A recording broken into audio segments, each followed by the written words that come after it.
அனைவருக்கும் வணக்கம். இன்றைய திருக்குறள் 385. ஏற்றலும் ஈட்டலும் காத்தலும் காத்த வகுத்தலும் வல்லத்தரசு.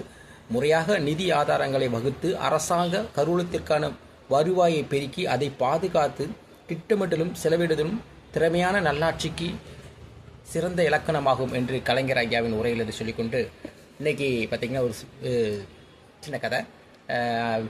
தினமலர் வாரமலர் ஆன்மீக மலரில் வந்த கதையை தான் சொல்கிறேன். நன்றி.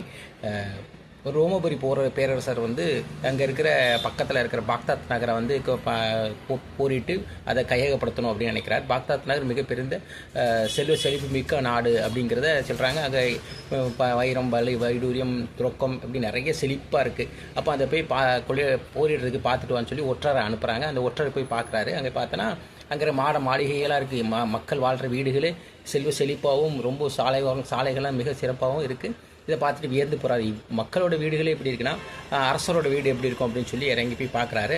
அப்போ பார்த்தா நாங்கள் பக்கத்தில் எங்கேயும் தெரியல, ஒன்றும் தெரியல. அங்கே இருக்கிற ஒருத்தர்கிட்ட கேட்குறாரு, மன்னரோட வீடு எதுன்ட்டு. ஆனால் மன்னரோட வீடு நீங்கள் இருக்கிற இடத்துல திரும்பி பாருங்கள், அதான் மன்னரோட வீடு அப்படின்னு சொல்கிறார். அவர் திரும்பி பார்த்தா ஒரு எளிமையான சாதாரண வீடாக இருக்குது. ஏன்னா இப்படி மன்னர் வீடு இப்படி இருக்குன்னு இருக்கே, இப்படி வேந்தா இப்படி அந்த மரம் அந்த பக்கம் தெரியுது பாருங்கள், பெரிய மரம், அது பக்கத்தில் ஒருத்தர் இருப்பார், அவரை போய் பாருங்கள் அப்படின்னு சொல்கிறாரு. அந்த சரி அப்படின்னு சொல்லிட்டு அவரை போய் பார்க்குறாரு. அவர் சாதாரண ஒருத்தர் அங்கே படுத்துருக்காரு அந்த மரத்தடியில். அவரை எழுப்பி, ஐயா மன்னரை பார்க்கணும்னு நினச்சேன், மன்னர் எங்கே இருக்கிறாருன்னு தெரியல, நீங்கள் உங்களுக்கு தெரியுமாண்ணா? நீங்கள் தேடி வந்த நான் தான் மன்னர் நான் தான், சொல்லுங்கள் உங்களுக்கு என்ன வேணும் அப்படின்னு கேட்குறாரு. இல்லையா என்ன இங்கே இப்படி எளிமையாக இருக்கிறீங்க, மன்னர் சாதாரணமாக இருக்காங்க, மக்கள்லாம் ரொம்ப செல்வ செழிப்போட வீட்டில் இருக்கிறாங்களே அப்படின்னு சொல்லி அவர் கேட்குறாரு.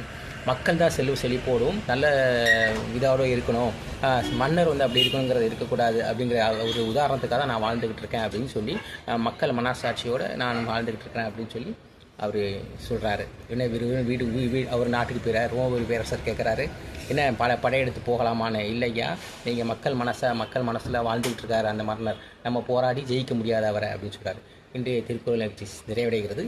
நன்றி. செழிய அன்போடு சேசா பிரபு.